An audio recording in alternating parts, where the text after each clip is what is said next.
আল্লাহু আকবার। আমার ভাইয়ের হায়াত আল্লাহ দারাজ করে দিন, সকলে বলি আমিন।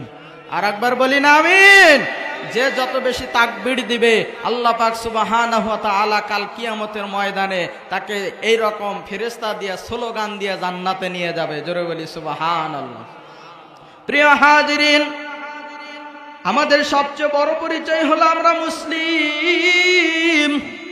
আমাদের দেশের একজন যুবক ভাই সার্জিস আলম, যিনি দেশ স্বাধীনতার পেছনে অনেক অবদান রেখেছিলেন, আপনারা চেনেন কি চেনেন না? সার্জিস আলম ভাই যুবক মানুষ, কয়দিন আগে বিবাহ করলেন।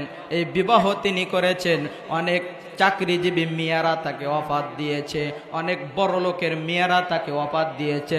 চেহারাও যেমন সুন্দর, এখন তিনি দায়িত্বও পাইছে, বড় দায়িত্ব। ঠিক কিনা বলেন? চলে বলেন ঠিক কিনা? আরে ভাই, বড় একটা চাকরি পাইলে মেয়েরা পিছে থাকে কি থাকে না? হ্যাঁ, কি থাকে কি থাকে না? মেয়েরা বৃদ্ধ বাবাজির যদি মনে করেন হাজার হাজার লাখ লাখ কোটি কোটি টাকা থাকে, দরকার পড়ে তার সাথে বিবাহ বসবে। ঠিক কিনা বলেন? এমন মেয়ে আছে না নাই? জোরে বলেন, আছে না নাই? অনেক আছে। মা বোনেরা আসছে নাকি? আমাকে আবার গালি দেবে না তো? মায়েরা কি ওয়াজ শুনতেছে না? ওয়াজ শুনতেছে না, আমি বলবো আমি। ওই যে ছোট্ট কালে একজনের একই সঙ্গে প্রাইমারি স্কুলে লেখাপড়া করেছিল, তসলিমা। কি নাম? জোরে বলেন, কি নাম? তসলিমা আপা। তসলিমা, এই তসলিমা কোলে সন্তান নিয়ে এই মাহফিলের প্যান্ডেলের মধ্যে আসছে। এখন ওর বান্ধবী ছোট কালে যে পড়েছিল, হাই রে তসলিমা, তুই নিজে ছুটেছিলি, তোর আবার বাচ্চা হসে। কি বলেন? তোর আবার বাচ্চা হসে। এই যে গল্প শুরু হয়েছে ভাই, মেয়েদের গল্প। ঠিক কিনা বলেন? দেখবেন পুরা ওয়াজ শেষ হয়ে যাইতেছে, এই তসলিমা আর তসলিমার বান্ধবীর গল্পই শেষ হয় না। ঠিক কিনা বলেন? এদের নিয়ে আসছে একটা ব্যাটারি কোলে করে, এই ব্যাটারি খালি পাওয়ার ছাড়তেছে। ঠিক কিনা বলেন? আরো জোরে বলেন ঠিক কিনা? এই জন্য মা ও বোনেরা গল্প করবেন না, শিক্ষণীয় ওয়াজ হইতেছে। বাসা বাড়িতে কিছু নিয়ে যাব, জোরাতালি দিয়ে হইলেও কিছু নিয়ে যাব। আমি এই কথাগুলো কেন বলতেছি?